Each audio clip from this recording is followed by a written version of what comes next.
Sainte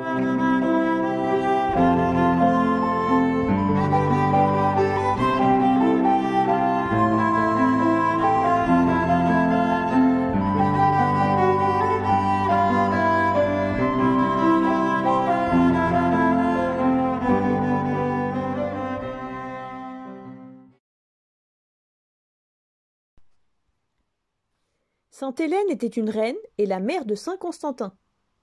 Même si son mari n'était pas chrétien, elle éleva son fils dans la foi chrétienne. À la mort de son père, Constantin prit sa place et devint empereur. Pendant une bataille importante, et alors que son armée était moins nombreuse que celle de l'ennemi, il vit soudain une chose étonnante dans le ciel. Des étoiles formaient le signe de la croix, et autour on lisait « Avec cela, tu vaincras ». C'est-à-dire, grâce à la force de la croix, tu seras vainqueur. Alors, Constantin mit une croix à l'avant de son armée, et il gagna cette bataille. Ainsi, le saint fut certain de la force de la croix de Jésus et de la foi des chrétiens.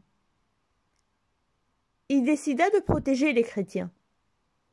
Il ordonna d'interdire les persécutions et rendit officielle la religion chrétienne.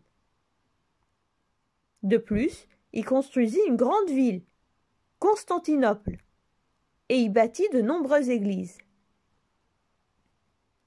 Un jour, sainte Hélène demanda à son fils de l'aider à retrouver la vraie croix du Christ. Ainsi, la sainte alla en Terre Sainte avec ses suivants pour retrouver la croix.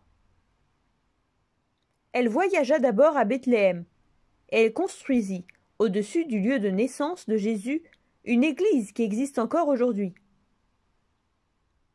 Puis, elle alla à Jérusalem.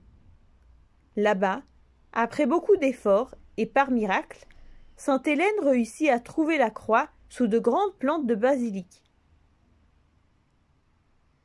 Enfin, la sainte retourna à Constantinople, en emportant avec elle la précieuse croix. Saint Constantin continua jusqu'à la fin de sa vie à gouverner avec sagesse et justice et à protéger les chrétiens et l'Église. Ainsi, l'empereur invita tous les évêques du monde à une réunion. Elle fut appelée le premier concile œcuménique. Peu avant la fin de sa vie, saint Constantin demanda à être baptisé. Il devint chrétien, puis rendit son âme au Christ qu'il aimait tant.